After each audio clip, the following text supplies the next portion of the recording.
Hello friends, I am C Vardhaman का Pramanam institute. आज इस वीडियो में जितने भी सीए इंटर वाले स्टूडेंट हैं सर, जिनका मई में एग्जाम्स है या आगे नवंबर में एग्जाम्स है, उनके लिए सर मैं फाइनली जीएसटी के सर केस सिनेरियोस। अब ये केस सिनेरियोस कहाँ से आए सर? ये केस सिनेरियोस जो आपके बॉस पोर्टल में दिए हुए हैं सर। जो जितने भी स्टूडेंट है जब वो लॉग इन करते हैं तो उन्हें जीएसटी के 7 केस सिनेरियोस दिखते हैं। सर क्या पूरे 7 आज ही कराओगे? नहीं, नहीं सर, पूरे 7 आज नहीं करा पाऊँगा। आज मैं आपको पहला केस सिनेरियो और बहुत सारी चीज़ें बताऊँगा और समझाऊँगा और सिखाऊँगा सर। ठीक है? डेली मैं आप लोगों के लिए एक केस सिनेरियो सॉल्व कराऊँगा। इससे क्या होगा, आपकी जीएसटी में भी बहुत अच्छी पकड़ हो जाएगी। एक स्टूडेंट ने बोला सर इनकम टैक्स का क्या हुआ? सर इनकम टैक्स के ऑलरेडी मैंने केस सिनेरियोस 4 पार्ट में डाल चुके हैं। एक्सट्रीम कवरेज है सर, 20 केस सिनेरियोस है, पूरे कवर्ड। सर एमसीक्यू का क्या हुआ? सर एमसीक्यू मैंने सर जीएसटी और इनकम टैक्स के ऑलरेडी डाल चुके हैं। सर इस चैनल में आपको हर चीज मिल जाएगी। इनकम टैक्स के रिविजन लेक्चर डल गए, लेटेस्ट विद अमेंडमेंट। आरटीपी डल गई है सर, ठीक है, प्लस अमेंडमेंट लेक्चर डल चुका है सर। उसके बाद सबसे बढ़िया बात क्या है पता है? सबसे बढ़िया बात ये सर कि अभी जीएसटी का रिविजन चल रहा है। कल प्लेस ऑफ सप्लाई का रिविजन है, तो कल सर मैं जीएसटी का केस सिनेरियो नहीं डालूंगा। कल आप प्लेस ऑफ सप्लाई पढ़ो मेरे साथ। ठीक, उसके बाद अभी सर मैराथन है। इस मंथ के एंड में जीएसटी और इनकम टैक्स दोनों का मैराथन है। इतनी सारी चीजें आपके पास, इतनी सारी चीजें, बाप रे बाप। आप जितना कवर अप कर सको इस चैनल में सब कुछ मिलेगा सर। प्रोवाइडेड आराम से रिलैक्स रहो, काम कूल रहो और मेरे साथ बैठ के पढ़ो। अब एक स्टूडेंट का क्वेश्चन आया, सर एमटीपी भी तो आ गई होगी, आपने सुना है? यस, एमटीपी आ गई है। एमटीपी का भी सॉल्यूशन बहुत जल्दी मैं अपलोड कर लूंगा। थोड़ा टाइम शॉर्ट हो रहा हूँ बट जरूर उसको भी जितना जल्दी होता है मैं उसको भी अपलोड करता हूँ सर। ठीक, तो बहुत सारी चीजें, इस चैनल पे बने रहो सर। लाइक जरूर करा करो, वीडियोस पे लाइक किया करो, मुझे भी अच्छा लगता है सर। मैं इतने एफर्ट दे रहा हूँ, स्टूडेंट भी उसको लाइक कर रहे हैं, अच्छा लगता है। ठीक है, चलो लेट्स स्टार्ट। टाइम वेस्ट नहीं करते, चैनल को सब्सक्राइब करके रखना, ठीक है, क्योंकि बहुत सारी चीजें काम की है सर। तो सर मैं आपको आज एक तरीका सिखाता हूँ। मैंने पहले भी ये तरीका सिखाया है, मेरा हमेशा का ये तरीका है, आज भी मैं इसको रिपीट करूंगा सर। कोई भी स्टूडेंट एग्जाम में केस सिनेरियो बनाने जाए तो केस सिनेरियो बनाने का तरीका होता है सर। मैंने सर पेपर पैटर्न की वीडियो डाला था जिसमें मैंने बताया था सर इनकम टैक्स में 2 केस सिनेरियो है, जीएसटी में 1 केस सिनेरियो है। जीएसटी में 1 केस सिनेरियो, उसके 6 क्वेश्चन और 12 मार्क्स के। इनकम टैक्स में 2 केस सिनेरियो जहां पर 6-6 मार्क्स की है सर। तो केस सिनेरियो पढ़ना तो आना चाहिए ना सर। सही टेक्निक नहीं है कि तो गड़बड़ कर जाओगे एग्जाम में। तो let's see sir case scenario कैसे पढ़ते हैं, क्या करते हैं, ठीक है, प्रॉपर तरीके से हम समझते हैं। आओ, केस सिनेरियो का सिंपल एक तरीका सर, कभी भी पहले केस सिनेरियो पढ़ना स्टार्ट मत करो, पहले आओ क्वेश्चन पढ़ो सर। आप देखो क्वेश्चन में क्या है सर, क्योंकि एक बार आप क्वेश्चन पढ़ते हो तो आपको बहुत अच्छे से अंडरस्टैंडिंग हो जाती है कि हमें चाहिए क्या इस क्वेश्चन में। आपको बताऊं, क्वेश्चन पढ़ने के बाद केस सिनेरियो पढ़ो, इसका फायदा क्या होता है पता है? आप अपने दिमाग को पहले ही मेंटली प्रिपेयर कर देते हो। देख भाई, हम क्वेश्चन पढ़े, इस टाइप की चीजें हमसे क्वेश्चन में पूछा है, तो इससे रिलेटेड अब तेरा दिमाग एक ऊपर चलना चाहिए। तो उससे क्या होता है, आपका दिमाग एकदम प्रिसाइज हो जाता है, वो वही चीज सोचना स्टार्ट करता है। आलतू-फालतू चीजें नहीं सोचता, क्योंकि सर इनकम टैक्स जीएसटी तो वैसे ही बहुत बड़ा है। अब आलतू-फालतू सोचने जाओगे तो बैंड बज जाएगी ना सर। तो इसीलिए ये चीज बहुत इंपॉर्टेंट और मायने रखती है सर। तो देखो, जैसे मैं आपको एक एग्जांपल देता हूँ। मान लो, देखो क्या लिखा हुआ है, based on the information provided above choose the most appropriate answer of the following question. ठीक है, देखो सर स्टार्ट। क्वेश्चन 1 क्या बोलता है? In respect of the goods Saint on return basis या अप्रूवल बेसिस हम पढ़ते हैं sir. Vital and company shall issue the invoice by. अब मेरा दिमाग ना एकदम क्रिस्टल क्लियर हो गया सर। ये टाइम ऑफ सप्लाई चैप्टर का क्वेश्चन है जिसमें goods Saint on approval basis या रिटर्न बेसिस की बात है सर। उससे रिलेटेड मेरे से इनवॉइस इशू करने का टाइम पीरियड पूछ रहा है। अब इससे क्या होता है, मेरे दिमाग में ना इससे रिलेटेड लॉ चालू रहते हैं। अब लॉ कैसे चालू होंगे सर? सिंपल सी बात, हमने क्या सीखा था सर? ऑन और before the date of on और before the date of supply और 6 months from the date of removal, दोनों में विच एवर इज अर्लियर। दोनों में whichever is earlier sir, simple सा है। दोनों में विच एवर इज अर्लियर हमें क्या इशू कर देना है सर? इनवॉइस इशू कर देना है। तो ये क्या हुआ, मेरा दिमाग एकदम क्रिस्टल क्लियर हो गया। अब मेरे को ये लॉ पता है, इससे रिलेटेड मेरे को चीजें ढूंढनी होगी। अब मैं अपने दिमाग को गाइड कर दिया कि भैया ऊपर केस सिनेरियो में इससे रिलेटेड बातें मिलने वाली है। ये तरीका डेवलप कर लो, बहुत काम आएगा एग्जाम में, टाइम सेव होगा, बहुत जल्दी केस सिनेरियोस बन जाएंगे सर। मैंने सर बहुत पहले भी स्टूडेंट को ये सिखाया है, आरटीपी में भी सिखाया है, अभी एमटीपी सॉल्व कराऊंगा, फिर सिखाऊंगा। ये बहुत काम की चीज है। तो सर ये मिल गया मेरे को। दूसरा, time of supply in respect of service imported by Vital and company from its associated enterprise. Wow, याद है एसोसिएटेड एंटरप्राइज क्या पढ़ते थे sir? Date of entry in the books of accounts of the recipient. दूसरा दूसरा होता था date of payment, दोनों में विच एवर इज अर्लियर। बड़ा जल्दी पता चल गया सर, देखो ये क्लिक किया सर। फिर compute the amount of ITC, मतलब आईटीसी भी निकालना है sir. Determine the eligible ITC that can be availed. एक सर आपको सितंबर मंथ का बताना है, एक अगस्त मंथ का बताना है, ठीक है sir. Vital and company need to furnish a statement containing detail of stock of inputs held in semi finished goods on the withdrawal of composition scheme. Sir composition scheme के केस में अगर withdraw कर रहे composition scheme में से तो उससे related sir stock input और सेमी फिनिश्ड और फिनिश्ड गुड से रिलेटेड जितनी भी आईटीसी है उनकी जो डिटेल्स है स्टॉक वगैरह की वो हमें कितने टाइम पीरियड में देना होता है सर 30 डेज में देना होता है ये हमें पता है सर 30 डेज बट कब से 30 डेज वो तो केस सिनेरियो पढ़ के ही पता चलेगा चलो सर ऊपर केस सिनेरियो पढ़ते हैं जिंदगी की जंग लड़ते हैं आ जाओ सर ध्यान दो केस सिनेरियो में Vital and company a sole proprietor firm is a registered supplier under GST ठीक है dealing in supply of taxable goods in the state of Karnataka ठीक है the firm has opted for composition scheme from April month to last financial year ठीक है its turnover crossed 1.5 crore on 9th May of the current financial year ठीक है 9th May of the current financial year को इसका turnover 1.5 crore से exceed हो गया ठीक है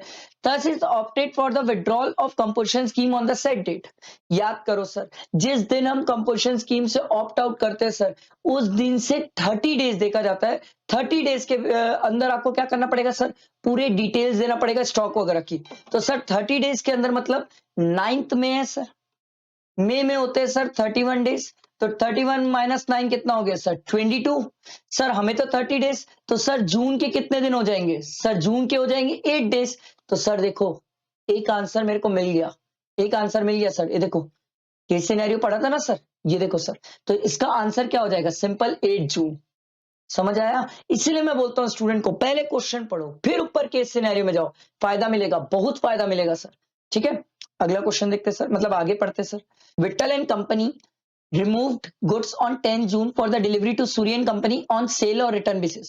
Suryan Company accepted the goods with its confirmation mail dated 15 December. याद है सर हम इसी से रिलेटेड अभी नीचे क्वेश्चन देखे क्वेश्चन सिंपल था सर हमें time of supply sorry invoice की डेट बताना था sir on cases of sale और रिटर्न बेसिस अप्रूवल बेसिस में तो हमने क्या लॉ पढ़ा है सर सिंपल एक ही लॉ पढ़ा है सर ऑन और before the time of supply और 6 months from the date of removal तो टाइम ऑफ सप्लाई क्या हो गया 15 दिसंबर पहली वाली डेट मिल गई दूसरा 6 months from the date of removal तो जून से आप 6 months गिन लो चलो जुलाई अगस्त सितंबर अक्टूबर नवंबर दिसंबर तो सर ये 10th दिसंबर आ जाएगा तो 10th दिसंबर सेकेंड डेट हो गई और दोनों में विचएवर इज अर्लियर तो अर्लियर वाली डेट क्या हो जाएगी सर अर्लियर वाली डेट हमारी हो जाएगी सर सिंपल 10th दिसंबर समझ आया तो ये देखो ये पहले वाला एमसीक्यू था ना sir in respect of the goods Saint on approval basis Vitthal and company shall issue the invoice by simple sir 10th दिसंबर समझ आ रहा है ये फायदा है सर नीचे क्वेश्चन से केस सिनेरियो पढ़ने का आप प्लीज ये अप्रोच अप्लाई करके देखो बहुत हेल्प करेगी आपको एग्जाम में ठीक है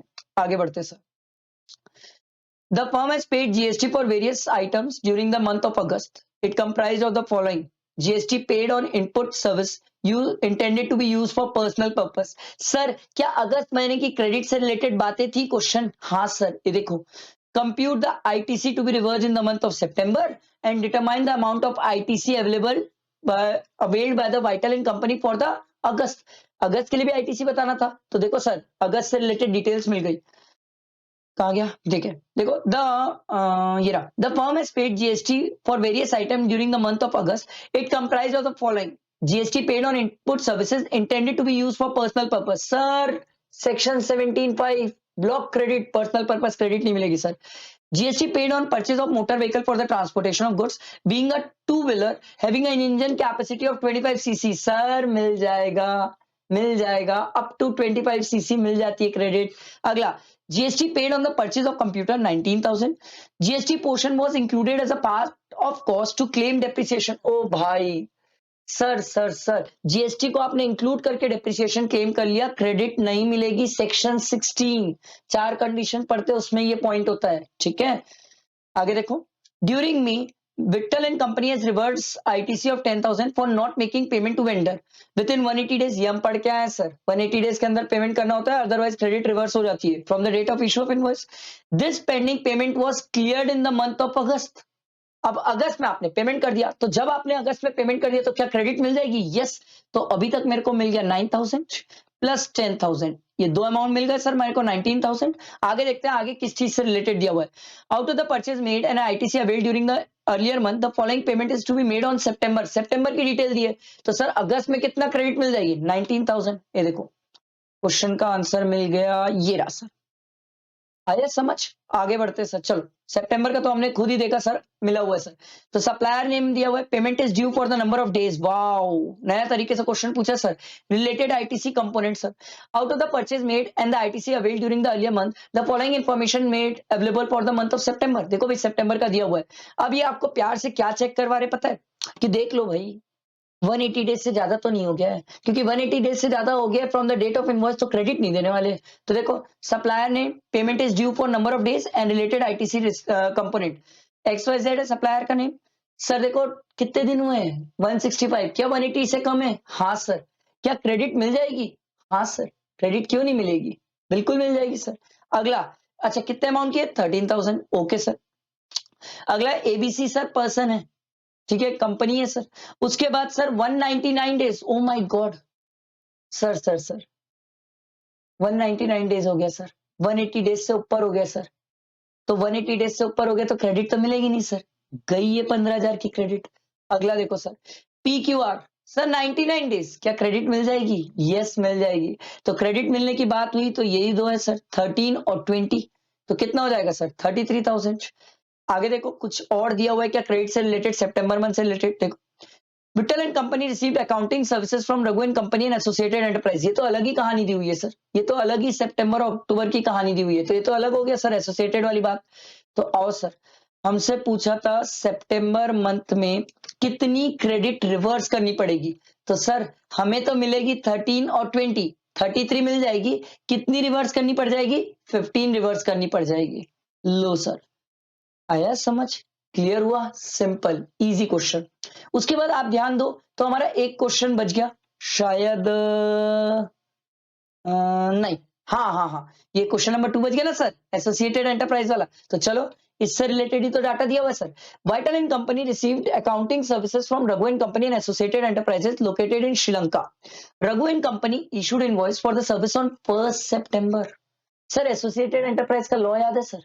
यस सर याद है सर। एसोसिएटेड एंटरप्राइज के केस में हमें सर टाइम ऑफ सप्लाई कैसे निकालना होता था? सिंपल है sir, date of entry in the books of account of the recipient और डेट ऑफ पेमेंट, दोनों में whichever is earlier। आओ सर देखते हैं। Located in Sri Lanka, Raghu and Company issued invoice for the service on 1st September, which was entered by the Vittal and Company in its book on 10th October। और Vittal and Company तो receive किया sir, तो recipient की book में कब आया? 10th अक्टूबर। Payment कब हुआ है सर? 30 सितंबर। दोनों में whichever is earlier, क्या हो गया सर? 30 सितंबर। आया समझ? ऐसे ही मैं आपको केस सिनेरियो कराऊंगा, लॉ भी याद करा दूंगा, दिमाग में बैठा दूंगा, इससे एग्जाम में इनकेस अगर इससे आ गया तो हमें क्लिक कर जाएगा सर। ठीक है, इसलिए बोल रहा हूँ सर साथ बने रहो, चैनल को सब्सक्राइब करना, बेल आइकन प्रेस करना नहीं भूलना। अभी साथ में रहोगे तो आखिरी तक बहुत सारी चीजें सीखोगे सर। ठीक है, और टेक्स्ट में तो मैं हूं आपके साथ सर। ठीक है, चलो कोई डाउट क्वेरीज आप जरूर पूछ सकते हैं सर। अभी और केस सिनेरियोस आना बचा है सर, कल प्लेस ऑफ सप्लाई का रिविजन है, भूलना मत सर। ठीक है, चलो बाय बाय।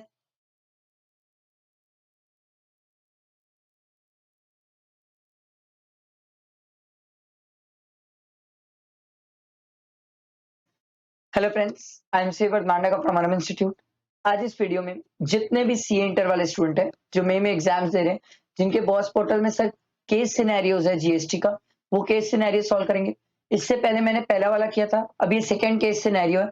ऐसे third fourth fifth six seven, पूरे 7 केस सिनेरियोज में आपको सॉल्व कराऊंगा।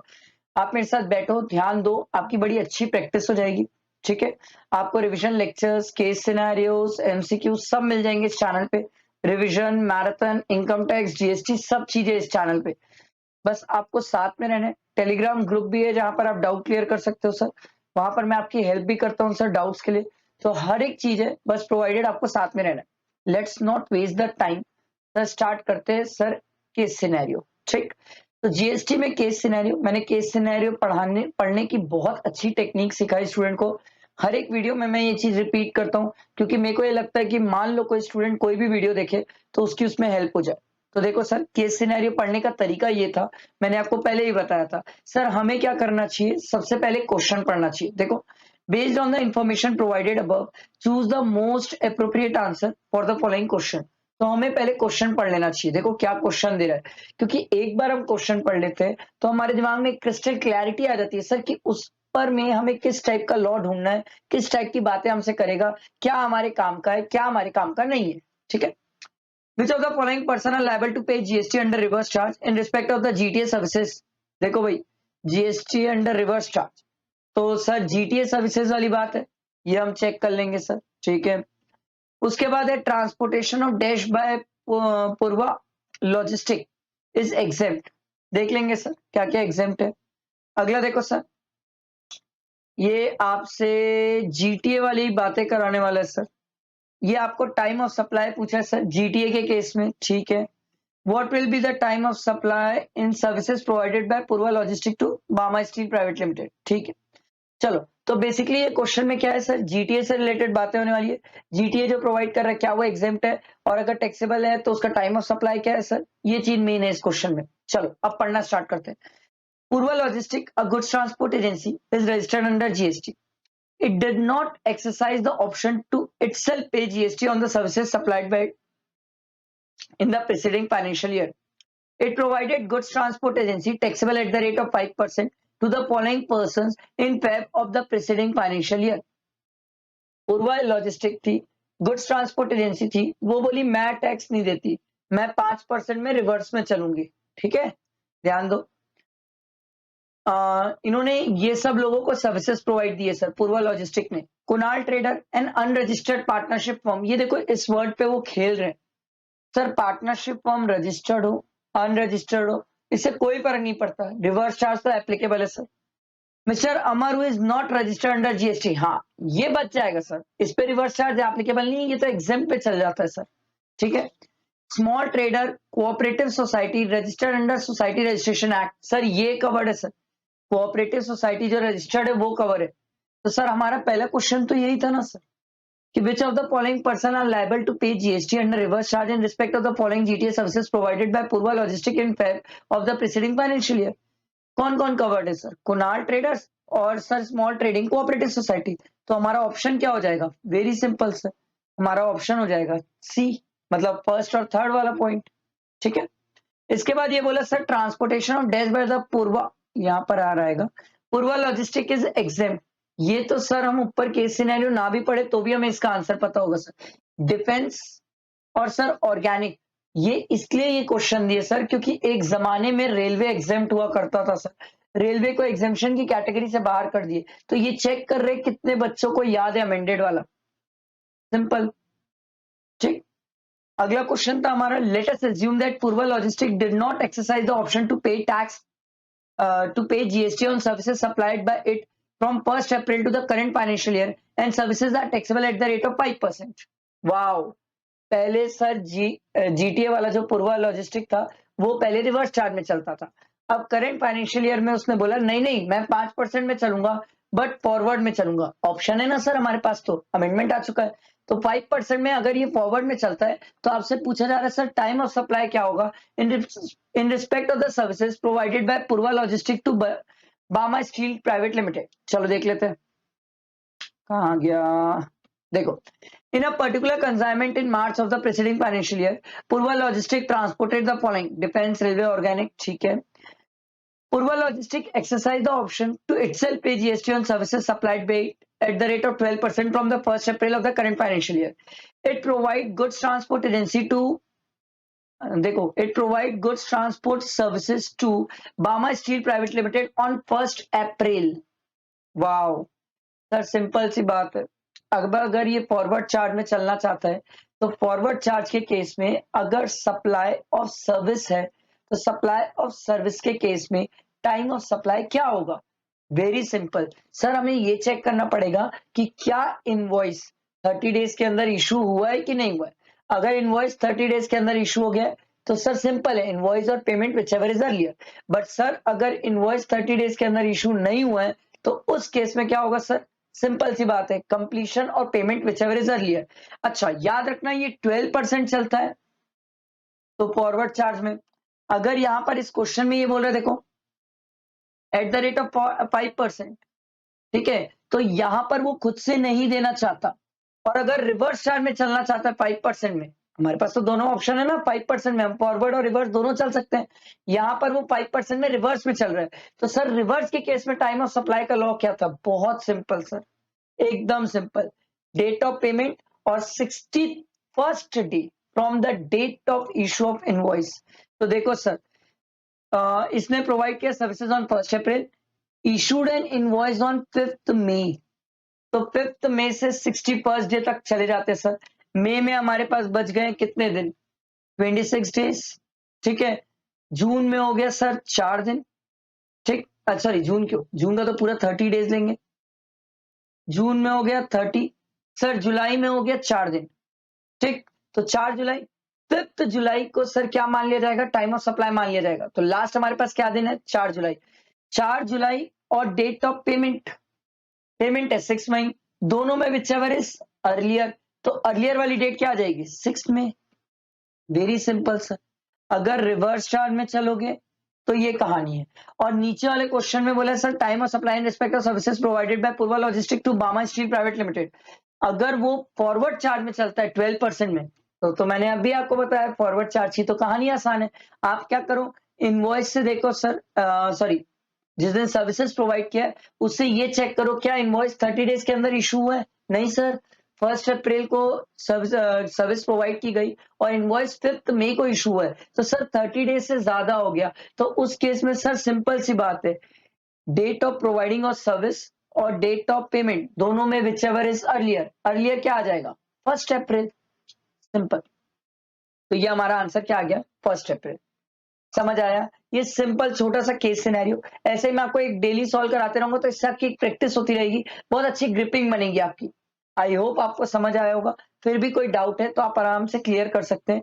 आपको वर्डिंग्स पे बहुत खेला है इसमें, 12% 5%, आप प्लीज उसको ध्यान दीजिएगा। अमेंडमेंट से रिलेटेड भी उसने चीजें टच करिए, अच्छी है एग्जाम के लिए, कि इनकेस अगर अमेंडमेंट से रिलेटेड कुछ आया तो हमारी बन जाएगी, हेल्प हो जाएगी सर इससे। आई बात समझ? आप इसे फ्रेंड्स तक शेयर करिए, चैनल को सब्सक्राइब करिए, बेल आइकन प्रेस करना मत भूलिएगा। अभी बहुत सारी चीजें जो इस चैनल पे आने वाली है सर, जीएसटी के रिवीजन लेक्चर्स चल रहे हैं, इनकम टैक्स के हो गए, मैराथन आने वाला है इनकम टैक्स और जीएसटी का, तो बहुत सारी चीजें हैं। ठीक है, चलो thank you friends.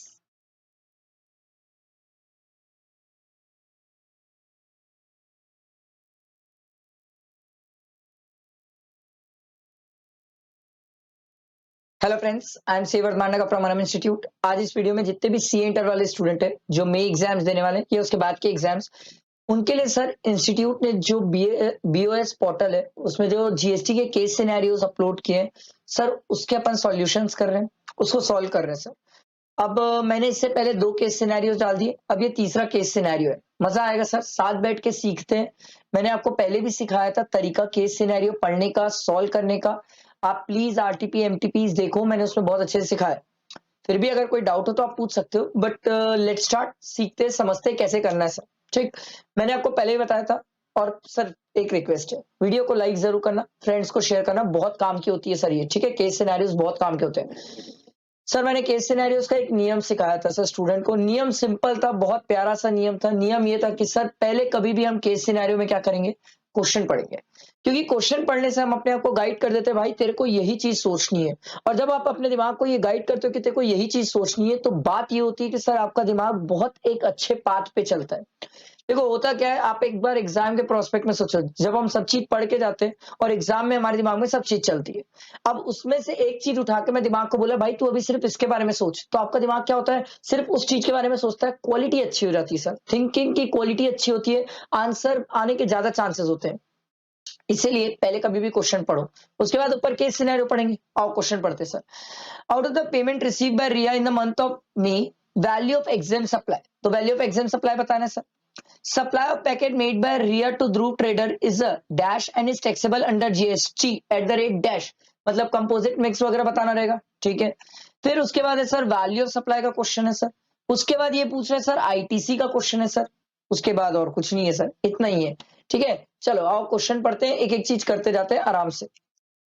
RIA is engaged in providing various goods and services. She got registered under GST in the month of April of the current financial year under regular scheme. ठीक है, she supplied a package to Dhruv Traders consisting of stapler, calculator, charger at a single price of rupees 300 in the month of May. Rate of GST for the stapler calculator and charges was 5, 12, 18 respectively. अभी हम एक question पढ़े sir, जहां पर वो हमसे ये पूछ रहा था सर कि कंपोजिट है कि मिक्स्ड है। सर स्टेपलर, कैलकुलेटर, चार्जर, क्या ये अलग अलग बिक सकते हैं? Yes sir. क्या इनके अलग अलग मार्केट पे प्राइस अवेलेबल है? Yes sir. क्या ये जबरदस्ती बंडल कर रहा है? Yes sir. तो हम इसको क्या बोलेंगे sir? Mix supply. Natural bundle होता कंपोजिट, ये तो हुआ मिक्स सप्लाई। और मिक्स सप्लाई के केस में हमने सीखा था सर कि हाईएस्ट रेट ऑफ टैक्स लगता है सर, तो 18% लगेगा। लो भाई, एक क्वेश्चन का तो आंसर भी मिला। तो ये supply of package mix supply 18%। आया समझ? चलो एक आंसर भी मिल गया। नेक्स्ट आगे बढ़ते सर, देख तो she receive the following payment during the month of May, earn 1,60,000 by performing western music. ओ भाई, वेस्टर्न म्यूजिक एग्जाम नहीं है सर, कल्चरल। कल्चरल फिर डांस, फोक, आर्ट वाली बातें एग्जाम है, वेस्टर्न का भी एग्जाम नहीं था सर, तो ये तो टैक्सेबल है सर। ठीक है, उसके बाद earn 50,000 by providing services by way of renting of residential dwelling for use as a boutique. Boutique commercial purpose sir, commercial purpose के लिए है, टैक्सेबल है। कमर्शियल में मत सोचना, रेसिडेंशियल होता तो सोचता भी, कमर्शियल है, बुटीक बिजनेस के लिए दिया है सर। ठीक है, ये टैक्सेबल है। अगला, receive 70,000 bye way of rent for letting of agro machinery. Sir agro machinery exempt है, एग्जेम्पशन पढ़ते सर, एग्रीकल्चर से रिलेटेड, उसमें एग्जेम्प्ट है। ठीक है, उसके अलावा देखो क्या दिया हुआ है, Misri made a supply during June, details of HR as follows. तो ये तो अलग पार्ट हो गया। हमने क्वेश्चन पढ़ा था सर, फर्स्ट क्वेश्चन क्या था sir? Value of exempt supply. तो एग्जाम में क्या है सर? सिंपल एक ही तो आया ना एग्जाम में, वो आया 70,000। तो ये हो गया हमारा सेकेंड आंसर। समझ आया? Simple easy. आगे बढ़ते, देखो सर ये टेक्निक कितनी काम करती है एग्जाम में, आप समझो, ये टेक्निक बहुत अच्छी है, आप इसको फॉलो करो, बहुत हेल्प होगी sir. Base price of the product before TCS under income tax act is 45,000, tax collected at source under income tax act is 2500। Sir TCS तो वैल्यू ऑफ सप्लाई का कभी पार्ट बनता ही नहीं है सर, ये तो हम पढ़ के आए हैं। ठीक है, उसके बाद देखो, she received a subsidy of 3,500 from the Green Foundation Private Limited for the uses of green energy, and the subsidy was linked to the units of energy, not aforesaid product। बोल रहा है भाई, प्रोडक्ट से related subsidy नहीं है, energy से related subsidy है, units of energy से रिलेटेड सब्सिडी है। सर प्रोडक्ट से रिलेटेड सब्सिडी होती ना तो एडजस्टमेंट करता, ये तो यूनिट ऑफ एनर्जी से रिलेटेड सब्सिडी है, इसका कोई एडजस्टमेंट नहीं होगा, तो सर इसका भी कोई रिलेवेंस नहीं है। ठीक, तो सर इसके बाद देखो, Riya provide the following information regarding receipt of inward supply. तो ये इनवर्ट सप्लाई वाली बात तो बाद में करेंगे सर, क्योंकि क्रेडिट वाली बात हो गई। तो हमें वैल्यू ऑफ सप्लाई का एक क्वेश्चन था, तो वैल्यू ऑफ सप्लाई में सिर्फ कितना आएगा? 45,000। टीसीएस आएगा नहीं, सब्सिडी का कोई मतलब नहीं है। और सर एक और क्वेश्चन का आंसर मिला, आ गया ये रहा, वैल्यू ऑफ सप्लाई 45,000। अगला देखो, अब आईटीसी निकालना है सर। देखो, RIA provide the following information regarding the receipt of inward supply during July. Received invoice for a goods having GST component 30,000. Goods were to be delivered in 5 lots. Out of which first 3 lots were received in the current month. Sir, हम पढ़ के आए section 16 में, जब last lot मिलता है ना sir, तब क्रेडिट मिलती है, ये तो नहीं मिलेगी इसमें। Purchase of car, purchase a car having GST component 1,50,000 for imparting training on driving such motor vehicle। Wow, बहुत प्यारा point sir. Section 17 subsection 5 block credit पढ़ते थे सर, वहां मोटर व्हीकल पढ़े सर, ब्लॉक्ड है। बट हमने ये भी बोला था सर उसके कुछ एक्सेप्शन है, जहां पर मोटर व्हीकल आप सर आगे ट्रेनिंग पर्पस के लिए यूज कर रहे हैं, फर्दर सप्लाई के लिए यूज कर रहे हैं, ट्रांसपोर्टेशन ऑफ पैसेंजर के लिए यूज कर रहे हैं, तो सर उस केस में क्रेडिट मिल जाती है सर, तो ये वाली क्रेडिट मिल जाएगी। ठीक है, आगे देखो, availed health insurance services for an employee and paid GST of 7,000 thereon. Health insurance services is being provided voluntary, sir voluntary by RIA and not mandatory under any law। Mandatory नहीं है तो sir ये section 17 subsection 5 में block credit है, तो credit में तो sir ये 1,50,000 ही दिख रहा है। उसके बाद नहीं, उसके बाद तो कुछ दिख नहीं रहा है, ये वापस कॉपी पेस्ट हो गया सर, ये तो वापस कॉपी पेस्ट हो गया, इस पर दिमाग मत लगाना। ठीक है, ये वापस कॉपी पेस्ट हो गया। ठीक है, छोड़ो छोड़ो छोड़ो। ठीक, तो ओपनिंग बैलेंस ऑफ आईटीसी आपको रिया का नील दिया हुआ है, तो सिंपल सी बात है sir, amount of input tax credit कितना आ जाएगा? 1,50,000। सिंपल इजी मैंने आपको सॉल्व करके दिखाया है केस सिनेरियो। इसी से आपको कॉन्फिडेंस आएगा, यही बातें आपको सिखाई जाएगी और यही एग्जाम में काम आने वाली बातें। आई होप आपके दिमाग में बैठा हो। फ्रेंड्स को शेयर करो, बहुत काम की चीजें, और लाइक जरूर करना। और अभी तो चैनल में बने रहना क्योंकि बहुत जबरदस्त चीजें सर इस चैनल पे। ठीक है, चलो थैंक यू फ्रेंड्स।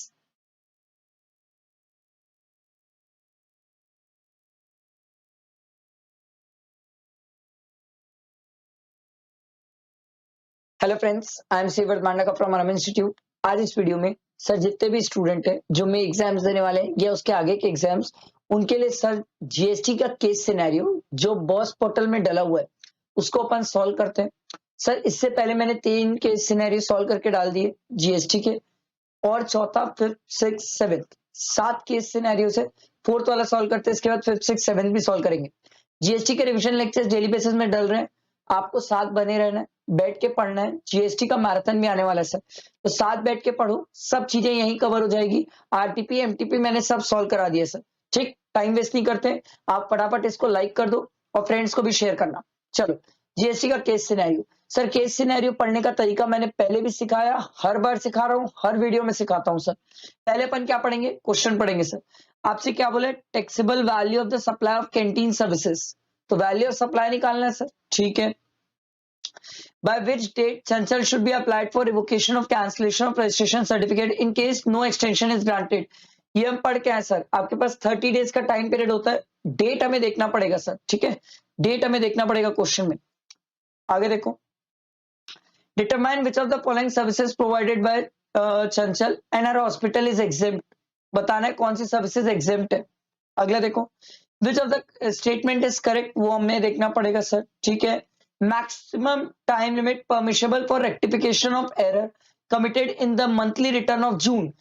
ये बड़ा इजी सिंपल सा क्वेश्चन है, इसका आंसर हम केस सिनेरियो ना भी पढ़े तो भी दे देंगे सर। सब स्टूडेंट को पता है सर, नेक्स्ट ईयर के 31 अक्टूबर लास्ट डेट है। एक गलती स्टूडेंट यहाँ पर क्या करता है, यहाँ पर कोई भी स्टूडेंट हो सकता है 30 नवंबर सिलेक्ट कर ले। आप बोलोगे सर 30 नवंबर क्यों सिलेक्ट कर सकता है, क्योंकि होता ये क्रेडिट की last date 30 November of the next financial year होती है। तो स्टूडेंट को कई बार क्या लगता है हर जगह 30 नवंबर भी है, नहीं सर। रिटर्न के लिए आज भी अगर रेक्टिफिकेशन करना है तो उसके लिए लास्ट डेट 31 अक्टूबर है। छोटी सी बात है, गलती होने के स्कोप है, इसलिए मैंने आपको बता दिया। बाकी ऊपर पढ़ते हैं और चीजें देखते जाते हैं। ये क्वेश्चन का आंसर तो यहीं से पता चल जाता है सर, इसके बाद बाकी का तो पढ़ना पड़ेगा। देखो क्या बोल रहे हैं, Chanchal is a doctor registered person under GST having inpatient facility, inpatient मतलब हॉस्पिटल के अंदर वाले, in her hospital. She availed interior decoration services from her spouse without any consideration being paid. Sir spouse से बिना कंसिडरेशन के interior decoration की services लिए, very nice. Sir ये चेक कर रहे हैं कितने स्टूडेंट को शेड्यूल 1 याद है कि नहीं। She also availed IT related services from her sister in law without any consideration. Sir sister in law related person में नहीं आती, रिलेटेड पर्सन की डेफिनेशन आपको पता होना चाहिए। Both services for the purpose of her profession, चलो दोनों सर्विसेज फॉर प्रोफेशन था, तो ये स्पाउस वाला तो शेड्यूल 1 में कवर हो जाएगा और डीम सप्लाई मान लेंगे। पर सर जो सिस्टर इन लॉ वाला है वो डीम सप्लाई नहीं माना जाएगा, क्योंकि सिस्टर इन लॉ रिलेटेड में कवर नहीं होती है, इसीलिए सर उसको सप्लाई नहीं माना जाएगा। For the purpose of business लिखा है, बच गए। एग्जाम में अगर चेंज कर दिया ना, बिजनेस हटा दिया ना सर, तो ये जो स्पाउस वाला है ये भी टैक्सेबल नहीं होगा। थोड़ा ध्यान रखने वाली बात है सर, अच्छी बात है। इससे रिलेटेड एक क्वेश्चन भी है, नीचे आओ देखो, which of the following is the correct statement as per the provision of CGST 2017? Services availed from her spouse is a deemed supply. Yes sir, perfect है। Services availed from her sister-in-law is also a deemed supply. नहीं sir। Services availed from her spouse is not a deemed supply, ये गलत है। Services availed from her sister-in-law is not a deemed supply, ये सही है। तो sir हमारे statement first और फोर्थ सही है। समझ आया, आगे बढ़ते, केस सिनेरियो आगे पढ़ते हैं। Chanchal provided treatment of various diseases in her hospital. Apart from that, she also provided the following services in her hospital. Plastic surgery to enhance the beauty of the face. Sir, ये taxable होता है। Ambulance services for transportation of patient exempt होता है sir. Renting of space to run medical store in a hospital premises. Sir ये taxable होता है। बहुत सारे लोग ये वाला पॉइंट है जिसपे कंफ्यूज हो सकते हैं, सर क्यों भाई, रेंटिंग को हमने कब छोड़ा sir?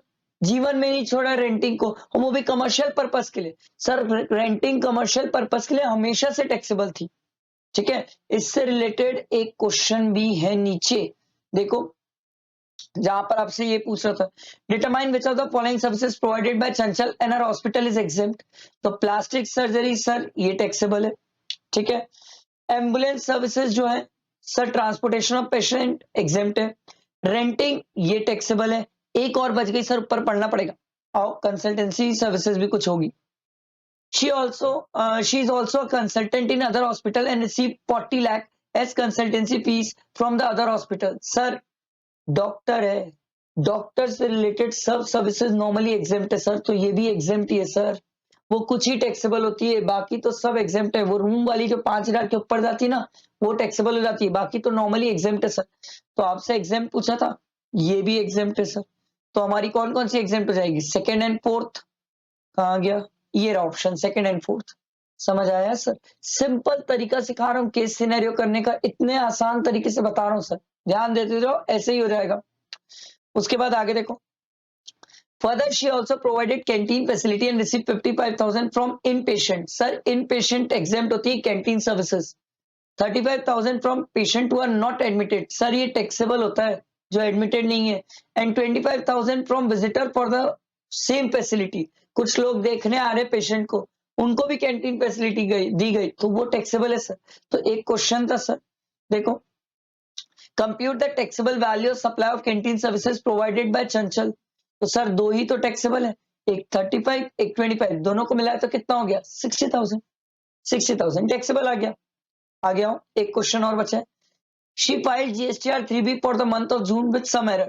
She filed the annual return for the said financial year on 31st October of the next year, whereas due date of the said return is 31st December. Okay, सब चीजें सही चल रही है, बट ये जो जून वाली फाइल करी है वो सम एरर्स के बाद सम एरर्स थे, उसमें कुछ मिस्टेक्स थी। Proper officer of the department cancel the registration certificate of the Chanchal suo motu on 31st जुलाई। वो कैंसिल भी कर दिया उसका registration. Order of cancellation was served on 5th August. However, she applied for revocation of the same and got her registration restored back. Question यही तो था sir, by which date Chanchal should have applied for revocation of cancellation? Sir 30 days। 30 days कब से देखेंगे sir? जब से order सर्व हुआ है। ऑर्डर सर्व कब हुआ है? 5th अगस्त। अगस्त में होते हैं 31 डेज, तो सर 31 डेज मतलब 5 दिन हटा दो, तो 31 माइनस 5 हटा दिए तो कितने हो गए सर? 26 प्लस 1 26 डेज हो गए, प्लस फिर अगस्त हो गया, ये सितंबर में, सितंबर में 4 दिन, 30 डेज देखने हैं ना सर टोटल, समझ रहे हो ना सर? अगस्त में 26 डेज बचे प्लस सितंबर के 4, तो हो गए सर 4 सितंबर हमारी डेट आ गई सर। समझ आया? सिंपल इजी क्वेश्चन था सर। ये रहा, ये आपके इस केस सिनेरियो के पूरे आंसर्स बता दिए मैंने आपको सॉल्व करके। इसके बाद आगे और भी केस सिनेरियोज है जिसको सॉल्व करेंगे सर। लाइक करना और फ्रेंड्स को शेयर करना, बहुत काम की चीजें हैं सर। ये सब छोटी छोटी चीजें ध्यान से सुन के एग्जाम में याद रहती है, बहुत काम आती है सर ये एग्जाम में, ठीक है। चलो, थैंक यू फ्रेंड्स।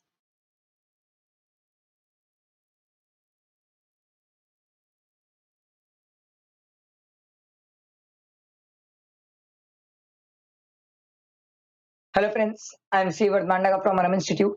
आज इस वीडियो में जितने भी सी इंटर वाले स्टूडेंट है जो मे में एग्जाम्स देने वाले या आगे एग्जाम्स देने वाले, उनके लिए सर इंस्टीट्यूट ने जो बॉस पोर्टल में जीएसटी की केस सिनेरियोज डाले उनको सॉल्व करेंगे। इससे पहले मैंने 4 सॉल्व करवा दिए सर, ये 5वां है। ऐसे 6 और 7 2 और बचे सर, सॉल्व करवा दूंगा सर। आपका जीएसटी कंप्लीट, जीएसटी का मैराथन हो जाएगा। जीएसटी के रिविजन लेक्चर्स सर ऑलमोस्ट डल गए हैं सर पूरे। सर आरटीपी डल गई है, एमटीपी फर्स्ट वाली डल गई, तो सब चीज मैंने अपने तरफ से कंप्लीट कर दी है सर। अब आपकी ड्यूटी बनती है कि सर प्रॉपर बैठ के पढ़ना और डाउट क्लियर करना मेरे साथ टेलीग्राम ग्रुप में बैठ के सर, ठीक है। चलो टाइम वेस्ट नहीं करते हैं, पढ़ते हैं सर। वीडियो को लाइक जरूर करना, फ्रेंड्स को शेयर करना, बहुत हेल्प होगी सर ये केस सिनेरियो से, ठीक है। अच्छा, ये केस सिनेरियोस के जो पीडीएफ होते हैं वो टेलीग्राम में होते हैं, ठीक है। चलो टाइम वेस्ट नहीं करते, ध्यान दो सर। मैंने आपको पहले भी एक तरीका सिखाया था। केस सिनेरियो पढ़ने का तरीका क्या होता है? सबसे पहले आओ, पहले क्वेश्चन पढ़ो। देखो क्वेश्चन में क्या बोल रहा है। सबसे पहला क्वेश्चन बोल रहा है sir effective date of registration, ये बताना है सर अपन को। फिर उसके बाद बताना है सर ऐसी कौन सी सर्विसेज है जो रिवर्स चार्ज मैकेनिज्म में चलेगी सर, टैक्सेबल है। उसके बाद आपको ये बताना है सर टैक्स पेबल सितंबर का, ठीक है। फिर आपको वैल्यू ऑफ सप्लाई बताना है, फिर interest payable by the firm for the belated payment of tax. देखो इंटरेस्ट पेमेंट तो निकाल लेंगे, बट ये मुझे पता है सर 18% निकालना है, ठीक है।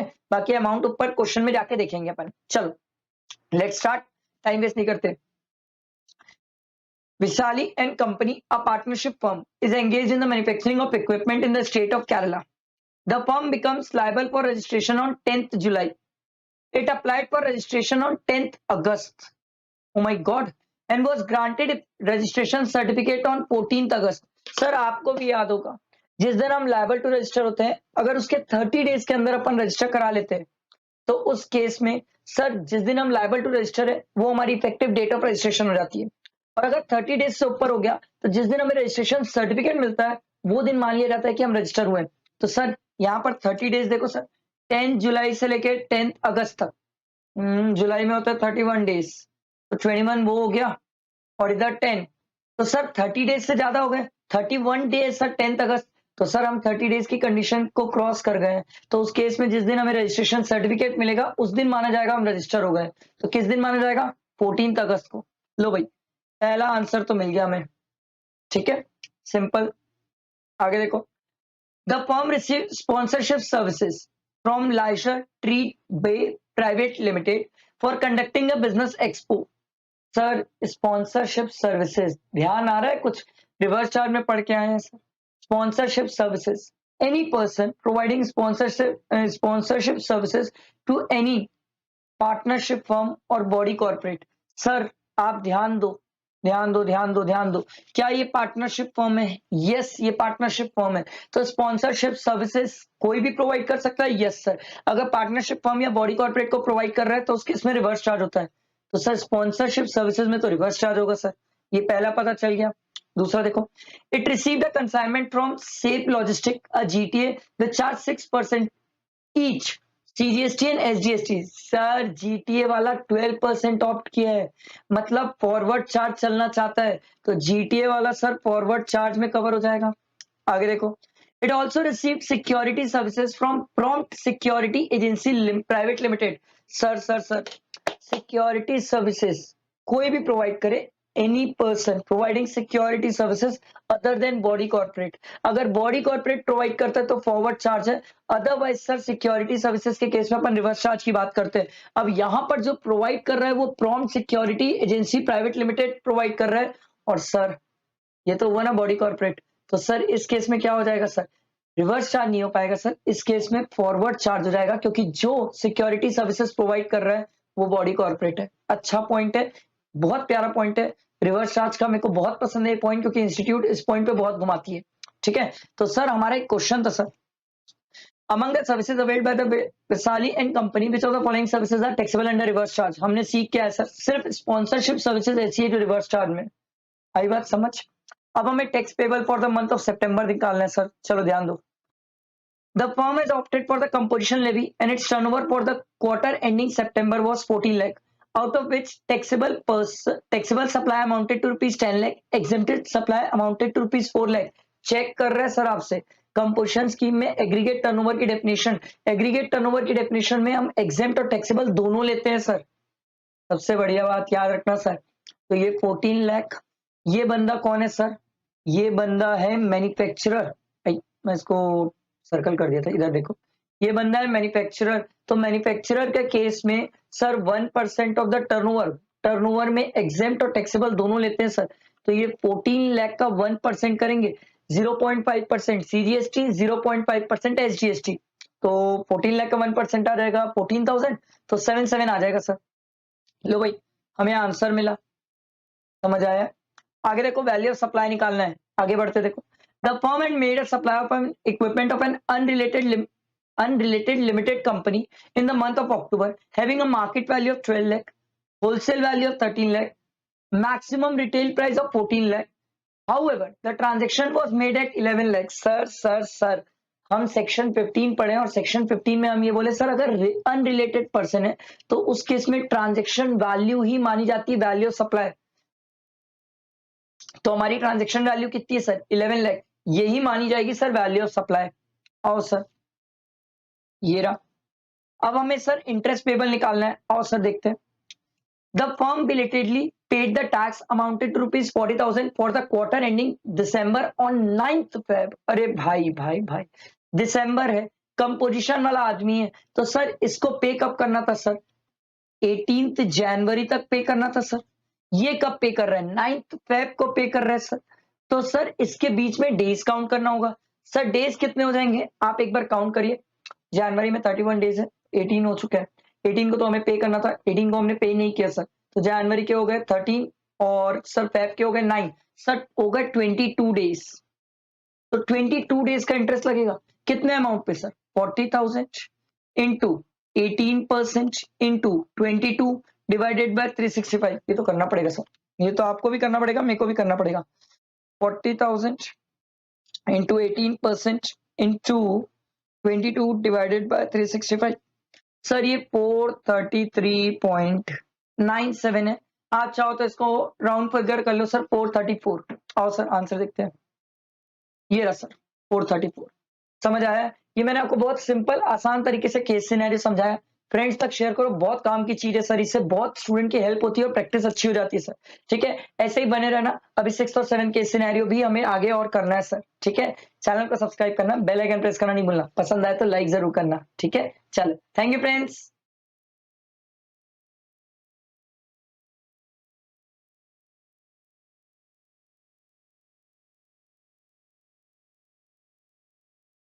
हेलो फ्रेंड्स, आई एम सेवर्ड मांडका फ्रॉम अनम इंस्टीट्यूट। आज इस वीडियो में जितने भी सीए इंटर वाले स्टूडेंट हैं जो मई एग्जाम्स देंगे या नवंबर एग्जाम्स देंगे, उनके लिए सर इंस्टीट्यूट ने बॉस पोर्टल में केस सिनेरियोज निकाले थे। अपन ने इससे पहले जीएसटी के 5 केस सिनेरियो सॉल्व कर लिए। 6th वाला एमटीपी का ही केस सिनेरियो है। 7th वाला जो केस सिनेरियो है वो डिफरेंट है, वो 7th वाला आज अपन सॉल्व करेंगे। इसके बाद आपका जीएसटी का केस सिनेरियो खत्म हो जाएगा। इसके बाद अपन करेंगे इनकम टैक्स के केस सिनेरियो। इनकम टैक्स में मेरे ख्याल से 5 to 6 केस सिनेरियो है बॉस पोर्टल में, उसको भी कंप्लीट करेंगे ताकि आपका एग्जाम के लिए केस सिनेरियो कंप्लीट प्रैक्टिस हो जाए। टाइम वेस्ट नहीं करते, फटाफट स्टार्ट करते हैं। सर जीएसटी और इनकम टैक्स के पूरे रिवीजन लेक्चर्स डल गए हैं सर। ठीक है, आप लोग देखिए अगर अभी तक नहीं देखे हैं तो। सर मैराथन है सर 30 को, जीएसटी का, इनकम टैक्स का मैराथन हो चुका है। तो इस चैनल में आपको सब चीजें मिल जाएगी, प्रोवाइडेड आपको साथ में बैठ के पढ़ना है, फ्रेंड्स को शेयर करना है और चैनल को सब्सक्राइब करना है, क्योंकि बहुत काम की चीजें आने वाली है सर। ठीक है, अभी तो आप लोगों के लिए बहुत सारी वीडियोस मेरे को लेके आना है सर। चलो लेट्स स्टार्ट, टाइम वेस्ट नहीं करते sir. Last case scenario sir GST का, ये बॉस पोर्टल का। ठीक है, आज पहले नीचे सबसे पहले क्या करेंगे, पर क्वेश्चन पढ़ेंगे। ये टेक्निक मैंने आपको सिखाई थी sir. Based on the information given above, choose the most appropriate answer for the following question. ठीक है, in respect of the sale of personal car and disposal of computer and stock of goods, total value of supply बताना है sir. ठीक है, फिर आपको एक time of supply बताना है ऑफ गुड्स, फिर एक बताना है sir value of services which are taxable under reverse charge mechanism, और फिर अमाउंट ऑफ आईटीसी बताना है sir which can be claimed. चलो क्वेश्चन पढ़ते, ऊपर केस सिनेरियोस पढ़ते sir. Pashupati registered taxpayer under GST engaged in trading of various types of consumer goods. His turnover in the preceding financial year was below the threshold limit liable for registration. ठीक है, देखो during the month of April in the current year he avail the following services, इसने ये सब services लिए sir. ठीक है, देखो जीटीए सर्विसेज लिए फ्रॉम XYZ ट्रांसपोर्ट, मतलब जीटीए वाला was charged at the rate of 5%। Wow, and GTA did not opt to pay the tax himself, मतलब ये रिवर्स चार्ज में जाएगा, और रिवर्स चार्ज में जाएगा तो सर इस पर्सन को पे करना पड़ेगा पशुपति को, क्योंकि ये भी तो रजिस्टर्ड पर्सन है ना सर, तो इसको पे करना पड़ जाएगा रिवर्स चार्ज में। तो पहला वाला रिवर्स चार्ज का मिल गया अपन को। अपन से नीचे पूछा था ना कौन कौन सी चीजें रिवर्स चार्ज में टैक्सेबल है सर, ये देखो value of services taxable under reverse charge mechanism, तो पहला मिल गया। दूसरा देखो renting of godown premises from local authority. Sir अगर आपको याद हो तो हमने ये पढ़ा है सर, गवर्नमेंट, स्टेट गवर्नमेंट हो, लोकल अथॉरिटीज हो, अगर ये किसी रजिस्टर्ड पर्सन को अगर रेंटिंग की सर्विसेज प्रोवाइड कर रहे हैं तो वो सर किस में जाती है, रिवर्स चार्ज में जाती है। लो भाई दूसरी रिवर्स चार्ज वाली एंट्री मिल गई अपन को। आगे देखो legal services avail from the firm of advocates. Sir हमने पढ़ के आया था सर, लीगल सर्विसेज अगर बिजनेस एंटिटी को प्रोवाइड की जा रही है और बिजनेस एंटिटी का टर्नओवर एक्सीड कर रहा है in the preceding financial year, तो उस केस में वो सर रिवर्स चार्ज में होता है। और ये देखो his turnover in the preceding financial year was below the threshold limit, तो सर प्रीसीडिंग फाइनेंशियल ईयर में एक्सीड नहीं किया और ये पशुपति नाथ जो है रजिस्टर्ड टैक्स पेयर इंडिविजुअल है, तो उस केस में सर ये वाली चीज रिवर्स चार्ज में नहीं आएगी। समझ आया? तो रिवर्स चार्ज में दो ही चीज आएगी, 40,000 एंड 35,000, दोनों मिला के हो गया 75। चलो भाई एक आंसर तो आपका मिल गया 75,000। ठीक है, आगे बढ़ते हैं next. He sold a car used for his personal purpose for 1 lakh.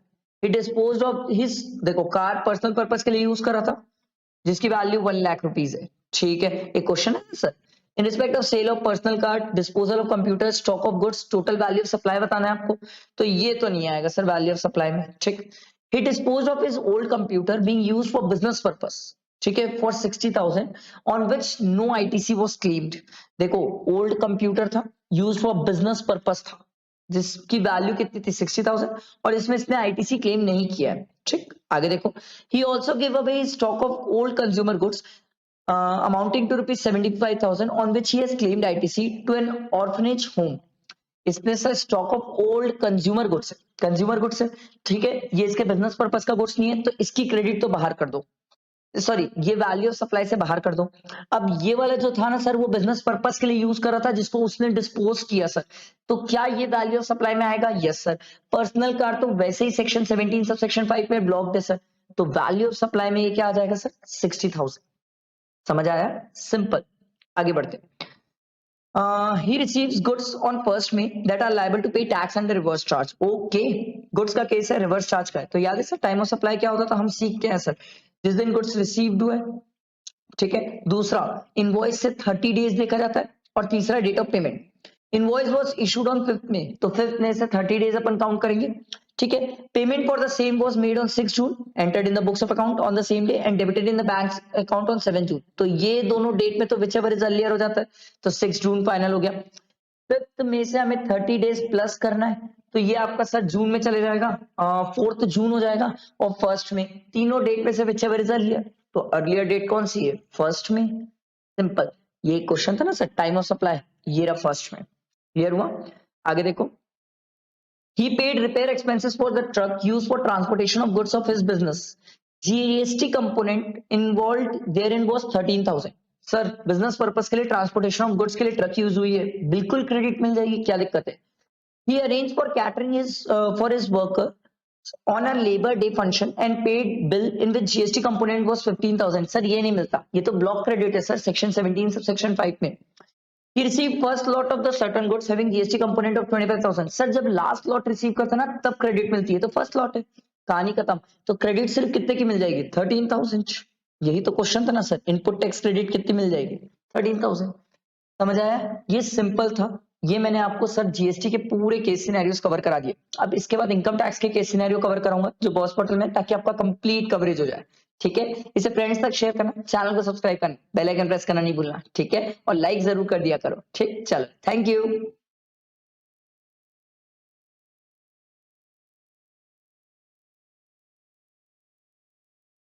Hello friends, I am सी वर्धमाननगर। ध्यान से सुनना सर, अभी तक अपन ने इनकम टैक्स का केस सिनेरियो एमसीक्यू कंप्लीट किया था।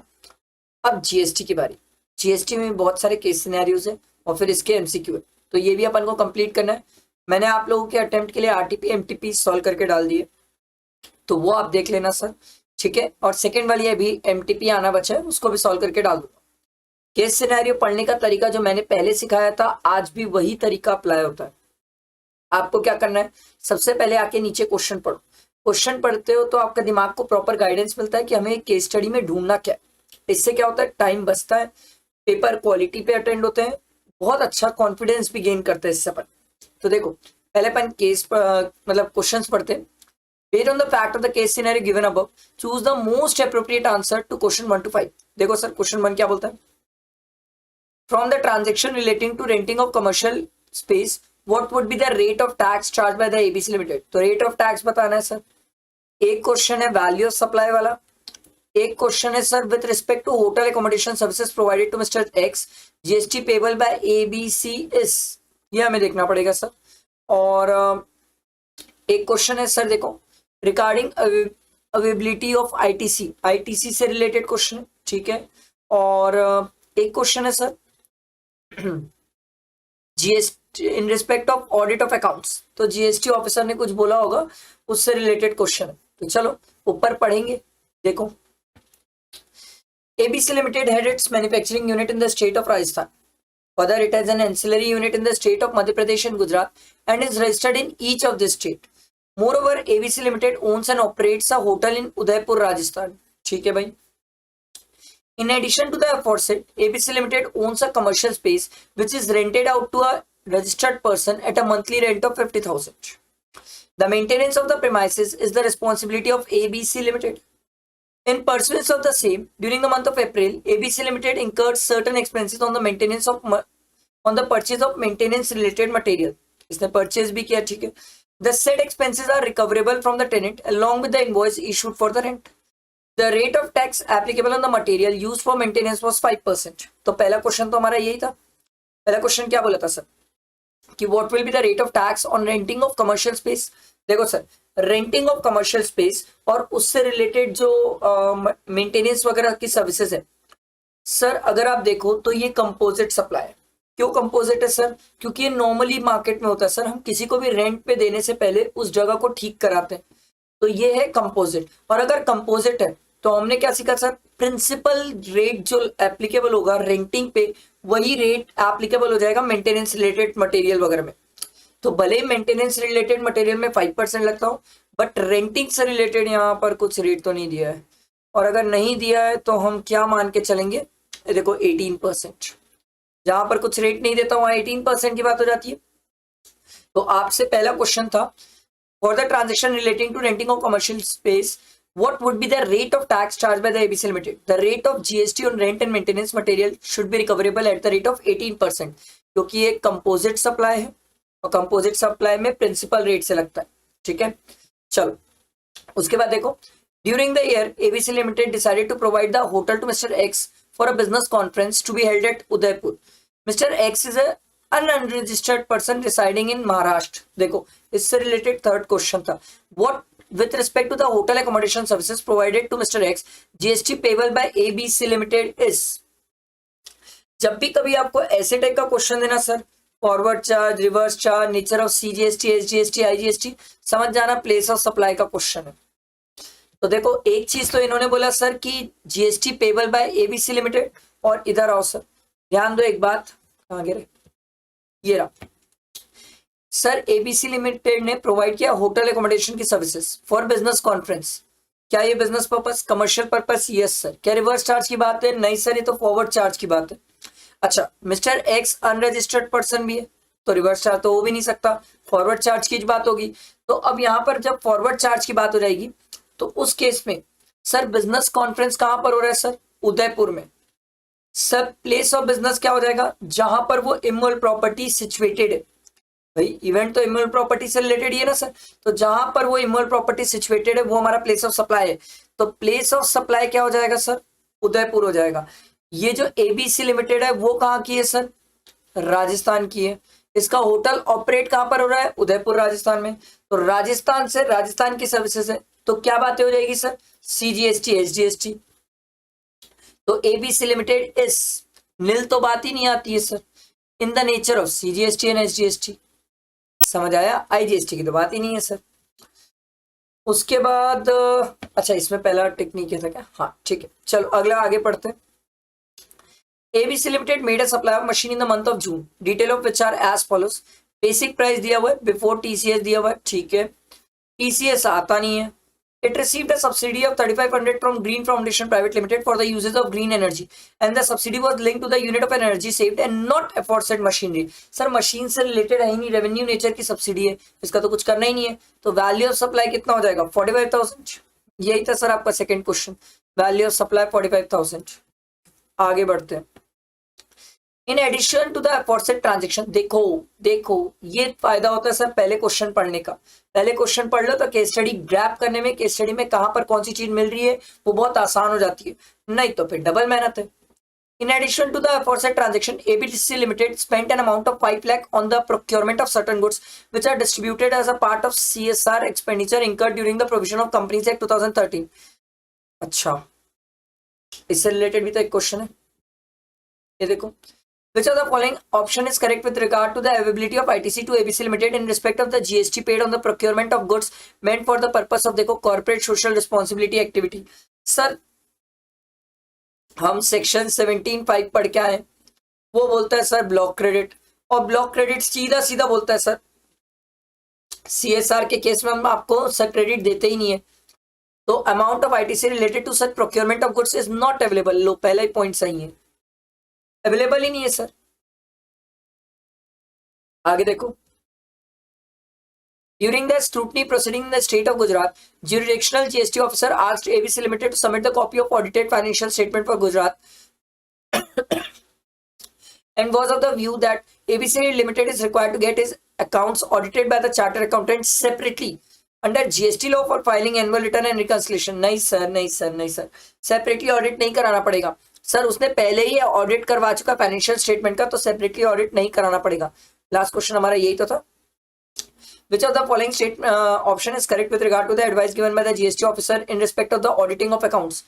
There is no requirement of separate audit of the financial statement from the perspective of GST provisions.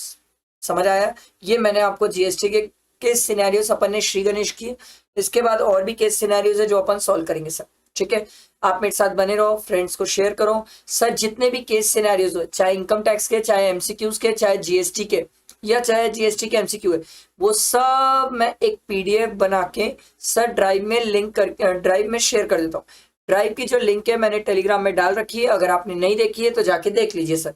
वहां पर आपको सब मिल जाएगा पीडीएफ फॉर्म में, ताकि इन केस कभी स्टूडेंट को फ्यूचर में कभी रिवाइज करना हो तो रिवाइज भी कर लेगा, और प्लस अगर वीडियो देखना हो तो वीडियो का मैंने लिंक भी प्रोवाइड किया सर टेलीग्राम में, तो वो कनेक्टेड है, तो आप आराम से जाके देख सकते हो. ये आपके कंफर्ट के लिए सर. आई होप समझ आया होगा. लाइक करना और फ्रेंड्स को शेयर करना. ठीक है, चलो thank you. Hello friends, I am सेवर्ड मांडागा. ध्यान से सुनना सर. इससे पहले अपन ने जीएसटी के 7 केस सिनेरियोस कंप्लीट किए, ये 8th है. इनकम टैक्स के पूरे केस सिनेरियो मैंने आपको करा दिया, एमसीक्यू मैंने आपको करा दिया. अगर आपने नहीं देखा है तो देख लेना. ठीक है, आरटीपी एमटीपी मैंने सॉल्व करा दिया. चलो टाइम वेस्ट नहीं करते सर, केस सिनेरियो करते हैं. केस सिनेरियो पढ़ने का तरीका क्या था? हम सबसे पहले क्या करते हैं, क्वेश्चन पढ़ते हैं. देखो sir, based on the information provided above choose the most appropriate answer from the following question. तो आपको सबसे अप्रोप्रिएट आंसर ढूंढना है. देखो क्वेश्चन क्या बोल रहा है, what will be the time limit to issue invoice. तो पहले क्वेश्चन में हमें क्या मिल रहा है sir, time limit to issue invoice. ठीक है, दूसरा बोल रहा है in relation to plant and machine purchase by the company select the correct alternative. In relation to the plant and machine purchase by the company. ठीक है, correct alternative हमें select करना है. ठीक है, वो 2 वर्ड टाइप है. उसके बाद देखो, how shall be demerge entity be treated. Demerge entity को कैसे ट्रीट करना है. ठीक है, time period for retention of books of accounts. ये तो सर अपन ऊपर बिना केस स्टडी पढ़े भी बता सकते हैं कि sir 72 months from the date of furnishing annual return for the relevant financial year. Validity of GST registration as a casual taxable person in the state of Rajasthan maximum 90 days होता है. ऊपर देखना पड़ेगा बाकी कहानी. तो रजिस्ट्रेशन से related casual taxable person. उसके बाद which of the following statement is true in relation to the non payment of consideration by the Gujarat godown to Delhi godown. ऊपर पढ़ना पड़ेगा सर. ठीक है, चलो अब केस सिनेरियो पढ़ते हैं, क्योंकि एक बार अपन को पता चल गया किस टाइप के क्वेश्चन है. XYZ Electronics Private Limited is a leading electronic good manufacturing company in Delhi. The company produces a wide range of products, including smartphones, laptops, home appliances. The sales by the company are mainly through its distributor on the following credit terms. For laptop 15 days, smartphone 90 days, and other home appliances 45 days. During the year, अच्छा ठीक है, okay. तो पहला question तो यही था ना sir, What is the time limit of issue of invoice for the supply of smartphone? Simple है सर. क्या गुड्स रिमूव हो सकते हैं? हाँ सर. तो ऑन और before the date of removal. Crystal clear, समझ आया? आगे बढ़ते. देखो आगे पढ़ेंगे तो नेक्स्ट क्वेश्चन का आंसर मिलेगा. देखो, during the year the company purchase the plant and machine worth 1 crore exclusive of the GST. The GST rate for such plant and machine is 18%. The input tax credit on such plant and machine is not blocked. Thank you. Under any provision of the CGST act 2017. तो block नहीं है, तो उससे related देखो क्या दे रहा है, अपन ने बोला था ना सर, करेक्ट ऑल्टरनेटिव अपन को सिलेक्ट करना है। ITC of 18 lakh can be claimed and the value of the asset on which depreciation can be claimed under the provision of the income tax act is 1.18 crore। नहीं, ये तो गलत है। ITC of 18 lakh can be claimed and the value of asset on which depreciation can be claimed under the income tax act shall be 1 crore। Obviously sir, हम पढ़ के आए sir, credit amount पे डेप्रिसिएशन ले लोगे तो credit नहीं ले पाओगे, तो यही वाला ऑप्शन सही है सर। ठीक, आगे पढ़ते हैं। The company is planning to demerge its operation in relation to the laptop and other computer accessories from the next financial year. The demerged entity will be treated as a separate legal entity of the company in the form of wholly owned subsidiary of the company having common board of directors. तो sir demerged entity देखो, demerged entity will be treated under the provision of GST law. The demerged entity will be treated as related party। हाँ sir, वो related party तो है sir, भले ही separate legal entity है, पर क्या वो related party है? हाँ, GST लॉ के लिए वो related party है।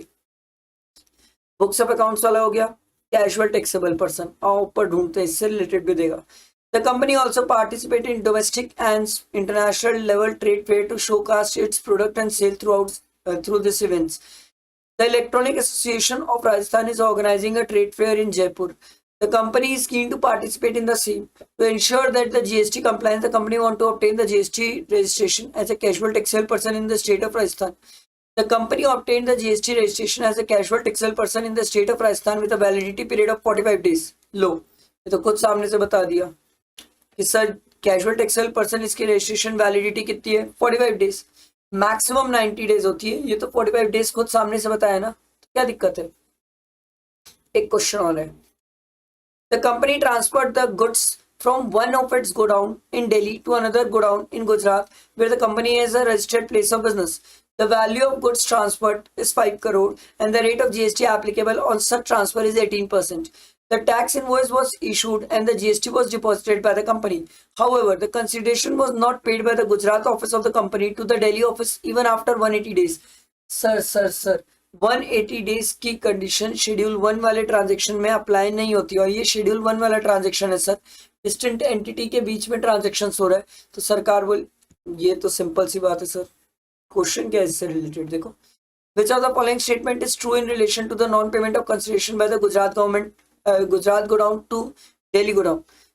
The Gujarat godown shall reverse की तो बात ही नहीं है, the Gujarat godown shall reverse, ये तो कहानी नहीं है।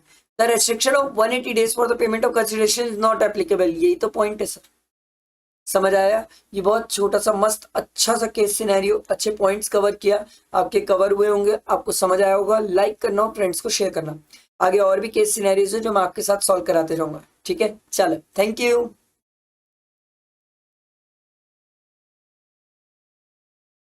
हेलो फ्रेंड्स, आई एम सी वर्धमांडागा। ध्यान से सुनना सर, अपन जीएसटी का 9th नंबर का केस सिनेरियो कर रहे हैं। इससे पहले अपन 8 केस सिनेरियो कर चुके हैं, कुछ और थोड़े से बचे जिससे आपका पूरा कवर हो जाएगा sir.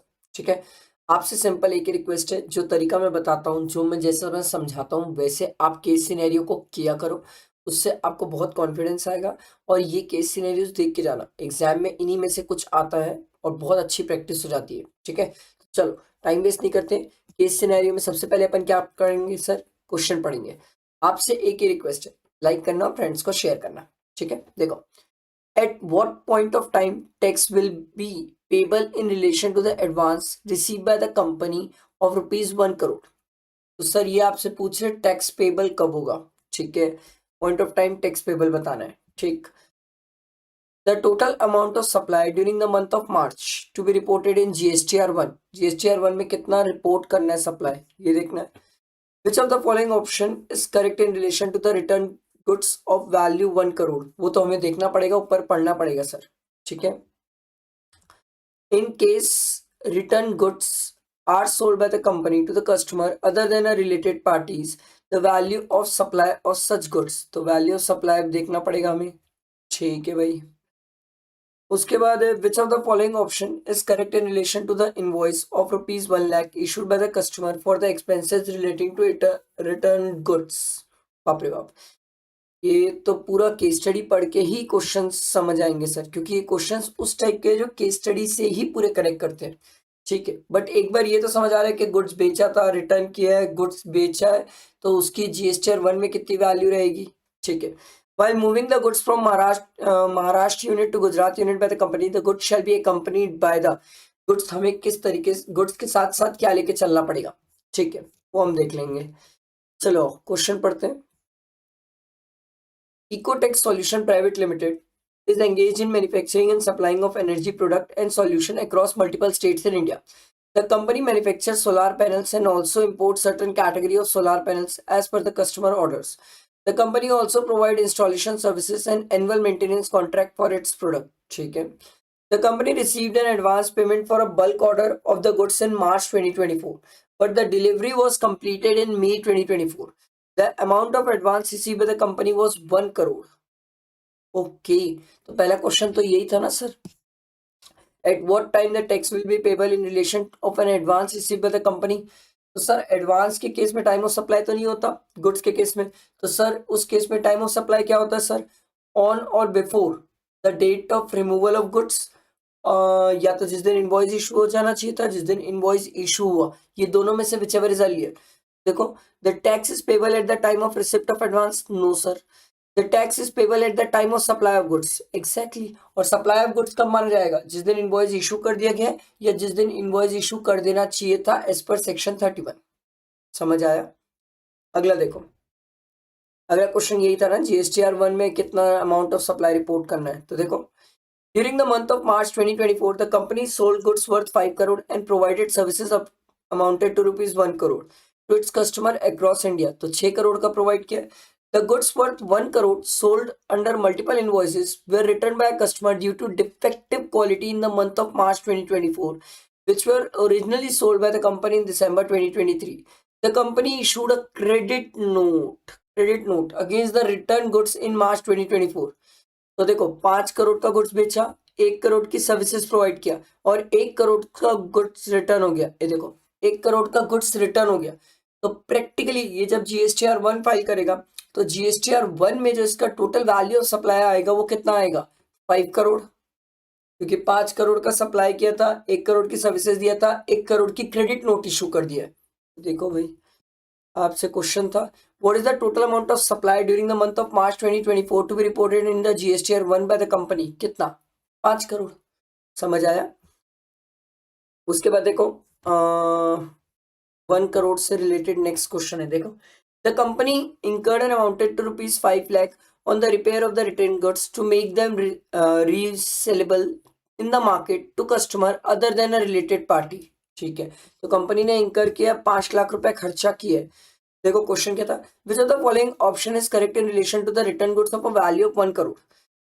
Company has an option to issue a single credit note against multiple invoices. Yes sir, company चाहे तो एक सिंगल क्रेडिट नोट इशू कर सकती है। वो कंसोलिडेटेड टैक्स इनवॉइस, वहां पर टैक्स इनवॉइस के केस में देखा जाता था कि एक टैक्स इनवॉइस इशू करे कि मल्टीपल टैक्स इनवॉइस इशू करे। ठीक है, बट ये क्रेडिट नोट है, तो क्रेडिट नोट तो हम सिंगल इशू कर सकते हैं, ऐसा कोई दिक्कत ही नहीं है सर। ठीक है, उसके बाद देखो, in case of return goods are sold by the company to the customer other than a related parties, the value of supply of such goods under GST will be. Value of supply क्या रहेगी? तो simple सी बात है, देखो यहाँ पढ़ते हैं, आगे लिखा भी है। Further, the customer who returned the goods issued an invoice to the Gujarat unit. ये तो गुजरात यूनिट वाली कहानी चालू हो गई। तो सर ये सिंपल हो गया, ये डायरेक्ट क्वेश्चन हो गया। In case of a return goods are sold by the company to the customer other than a related party, the value of supply shall be. Value of supply क्या होगा sir? जो return goods वापस sell करेंगे। Simple, सरकार ने बोला भैया उसकी जो ट्रांजेक्शन वैल्यू रहेगी, जो भी ट्रांजेक्शन वैल्यू रहेगी और प्लस इंक्लूजन्स या एक्सक्लूजन्स जो रहेंगे वही उसकी वैल्यू ऑफ सप्लाई रहेगी।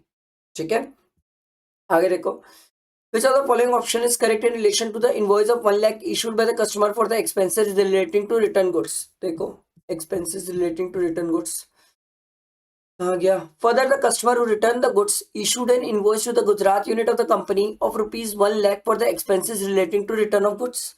तो कस्टमर ने इनवॉइस इशू किया। ठीक है, the goods were initially sold from the Gujarat unit of the company but same were returned to the Maharashtra unit.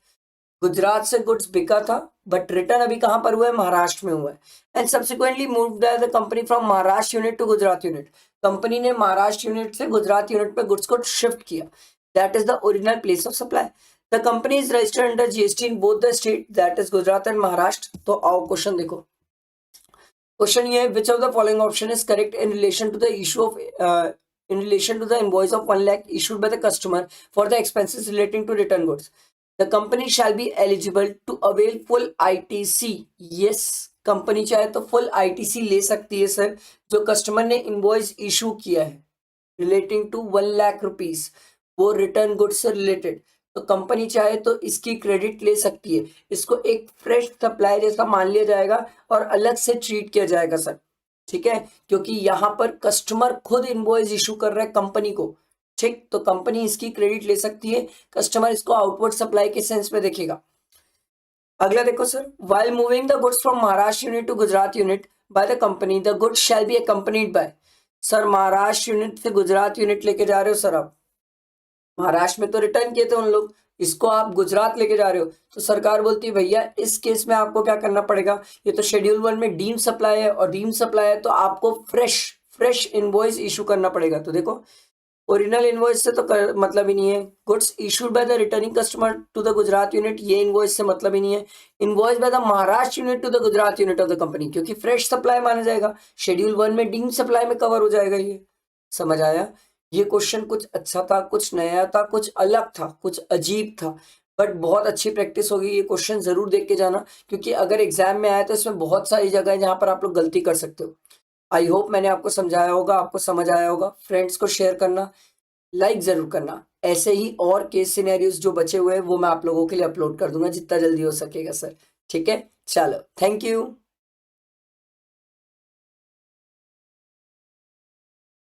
Hello friends, I am सी वर्धमांडा. ध्यान से सुनना सर, इससे पहले मैंने आपको जीएसटी के 9 केस सिनेरियोस करा दिए.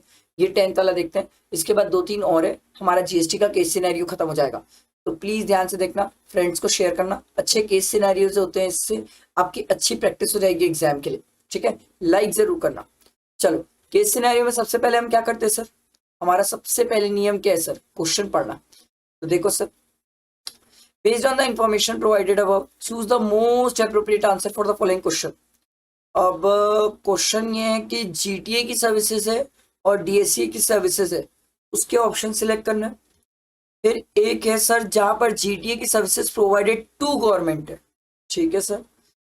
फिर एक दिया हुआ gift of 50,000 in value provided by Trimbak and company to each of its employ will be not a supply. ये तो अपन डायरेक्टली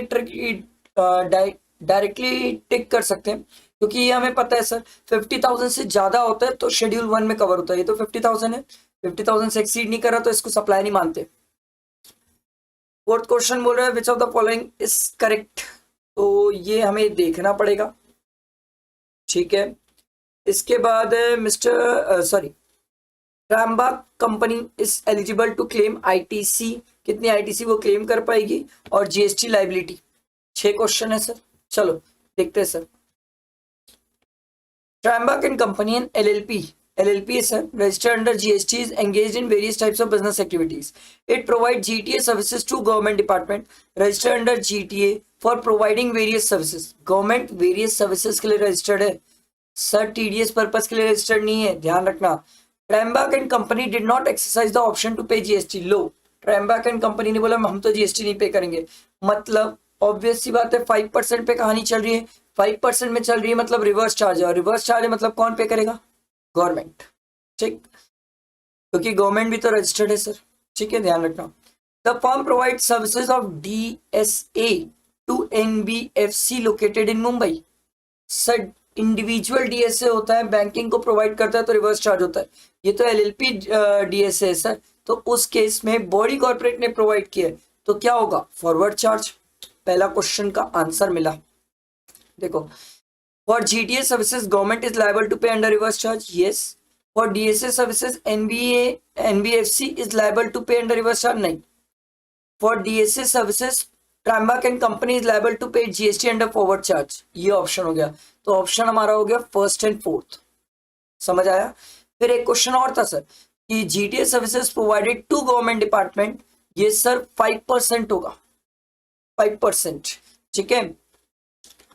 और इसमें अगर ये 5% है तो 5% विदाउट GTA सर्विस 5% टैक्सेबल रहेगी without restriction of availing ITC है, एक पॉइंट ये, और with but ITC can not be availed for the same, ये 2 पॉइंट है। तो इस चीज में एक चीज तो कंफर्म्ड है कि 5% वाला हमें सिलेक्ट करना है क्योंकि रिवर्स चार्ज है, but 5% sir, but input tax credit can not be availed, ITC वो नहीं ले पाएगा क्योंकि रिवर्स चार्ज का केस है सर, ठीक है। उसके बाद आगे देखो, ये थर्ड वाला तो अपन टिक कर लेते हैं। फोर्थ वाला देखो, which of the following statement is correct, letting of warehouse to ग्रुनिश इज एग्जेम्प्ट, ये तो पढ़ना पड़ेगा, इसके लिए ऊपर केस सिनेरियो पढ़ना पड़ेगा। देखो सर क्या बोल रहे हैं, the firm provided free gift to each of its employee valuing 50,000 once in a financial year, ये अपन नीचे इसका ट्रीटमेंट कर लिया। Trambach and company let out its warehouse to Grunesh, who in turn let out to an agriculturist for warehousing of agriculture produce. Sir, Trambach ने Grunesh को दिया, ये liable to tax है, इस पे टैक्स लगेगा। Grunesh ने जो क्या बोलते हैं आगे दिया एग्रीकल्चर पर्पस के लिए, वो exempt है। The firm also undertake milling of paddy into rice for various agriculturists not under the public distribution scheme. Milling of paddy into rice taxable होता है सर, तो इससे रिलेटेड ही तो पॉइंट है। देखो, which of the following statement is correct, letting of warehouse to ग्रुनेश is exempt ना, letting of फिर milling of paddy into rice is exempt, ये भी गलत है, milling of paddy into rice taxable होता है sir. Letting out warehousing to ग्रुनेश इज नॉट एग्जेम्प्ट, ये हो गया पहला, ठीक है। And milling of paddy into rice is not exempt, ये भी तो पॉइंट हो गया सर, तो हमारा ऑप्शन हो जाएगा सर थर्ड एंड फोर्थ, समझ आया। आगे पढ़ते हैं। The firm purchase the following goods during the month of July, ठीक है। Capital goods amounted to ₹45,000 purchase on which depreciation has been taken on full value, तो आईटीसी मिलेगी नहीं। Raw material purchase amounted to ₹55,000 for which invoice is missing, तो इसकी भी credit नहीं मिलेगी। तो आपसे तो यही पूछा ना next question, Trimbak and company is eligible to claim input tax credit of, कुछ भी क्लेम नहीं कर पाएंगे सर, नील, क्योंकि दोनों क्रेडिट मिलेगी नहीं। उसके बाद जीएसटी लाइबिलिटी निकालने बोले, देखो फर्दर द मंथ ऑफ जुलाई the GST liability of the firm was 20,000, IGST 10,000 and CGST, एक minute, 20,000 IGST, 10,000 CGST and 10,000 SGST. The following credit are available for the said month, तो अपन आई से आई एडजस्ट कर लेंगे। हमारे पास सीजीएसटी 10,000 है और क्रेडिट 12,000 है, तो 2,000 सीजीएसटी की क्रेडिट बच रही है जो अपन आई से यूज कर लेंगे, ठीक है। एसजीएसटी 5,000 दिया हुआ है, 10,000 उसकी आउटपुट टैक्स लाइबिलिटी है, तो सर ये 5,000 इससे एडजस्ट हो जाएगा, तो 5,000 अभी भी बच जाएगा पे करने का, एसजीएसटी पे करने का बचेगा, सीजीएसटी बचेगा ही नहीं पे करने का, क्योंकि हमारे पास क्रेडिट 12,000 की और आउटपुट टैक्स लाइबिलिटी 10,000 है, तो हमारे पास तो 2,000 की सीजीएसटी की क्रेडिट बची है, उसको हम आई से यूज कर सकते हैं। और आईजीएसटी आपका कितना बच जाएगा, आईजीएसटी आपका 10,000 पे करने का बच जाएगा, सिंपल। और नीचे ऑप्शन देखते हैं, compute the GST liability for the firm for the month of July to be paid in cash if the rule 86B of the CGST rule 2017 is not applicable। तो हमारा IGST 10,000 पे करने का बनता है, CGST नील है, SGST 5,000, पहला ही option सही है। आया समझ, ये सिंपल केस सिनेरियो था जो मैंने आपको सॉल्व कराया। इसके बाद 2-4 और बचे, आपका खत्म हो जाएगा जीएसटी के भी केस सिनेरियो। ये बहुत इंपॉर्टेंट होते हैं, इससे आपको एग्जाम में बहुत अच्छा कॉन्फिडेंस मिलेगा, ठीक है। चलो फ्रेंड्स को शेयर करना, लाइक जरूर करना, ठीक है। चलो थैंक यू।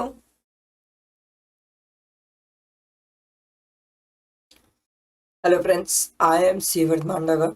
ध्यान से सुनना सर, अपन जीएसटी के इससे पहले सर 11 केस सिनेरियो कर चुके हैं, ठीक।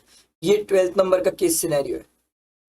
बहुत सारे केस सिनेरियोस में इनकम टैक्स के करा चुका हूँ, इनकम टैक्स के तो 25 केस सिनेरियोस और एमसीक्यू भी करा चुका हूँ। तो आप लोगों से रिक्वेस्ट है, जिन लोगों ने अभी तक नहीं देखा है जाके देख लो, वो सबसे ज्यादा हेल्पफुल चीज है सर, क्योंकि एग्जाम में 30 मार्क्स ये कैरी करता है सर। अगर आप इसको सही अटेंड करते हो तो एग्जाम में 30 मार्क्स आपके हाथ में आ जाएगा, तो इसलिए बहुत इंपॉर्टेंट है। अगर अभी तक आपने नहीं देखा है और फ्रेंड्स को शेयर नहीं किया है तो देख लो, शेयर कर लो। मैंने टेलीग्राम में सबकी लिंक, पीडीएफ सब शेयर किया है सर, ठीक है। चलो लेट्स स्टार्ट, टाइम वेस्ट नहीं करते, देखते हैं केस सिनेरियो। केस सिनेरियो में हमारा नियम क्या था सर? सबसे पहले हम क्वेश्चन पढ़ते sir. All the amount above are exclusive of taxes wherever applicable, all the supplies referred above are intra state supply unless other specified otherwise. Based on the information given above, choose the most appropriate answer for the following question. ठीक है, in respect of the services provided by Mr. Mandeep, which of the following statement is correct? तो वो तो हमें पढ़ना पड़ेगा sir. फिर हमें time of supply of services भी दिया हुआ है, ठीक है। एग्रीगेट टर्नओवर निकालना है सर। फिर उसकी एलिजिबिलिटी कंपोजिशन स्कीम के लिए निकालना है, तो वो कितने की सर्विसेज दे सकता है, ठीक है। And in supply of services to government of Assam, to government है, विच वुड बी एग्जेम्प्ट, कौन सी एग्जेम्प्ट रहेगी? चलो पढ़ते sir. Mister Mahi, registered dealer, is engaged in the business of supplying construction material in the state of Assam. He availed an architect services for his business from his friend in London free of cost. क्या ये exempt है? Yes sir, ये exempt है, क्योंकि friend relative में आता नहीं। Free of cost आपने सर्विसेज इंपोर्ट करिए, exempt है। He availed designing services from his brother in London for 5 lakh for his personal purpose. Sir with consideration है, कोई फर्क ही नहीं पड़ता, रिलेटिव हो ना हो कोई फर्क नहीं पड़ता, विथ कंसिडरेशन है तो ये ऐसे ही टैक्सेबल है सर।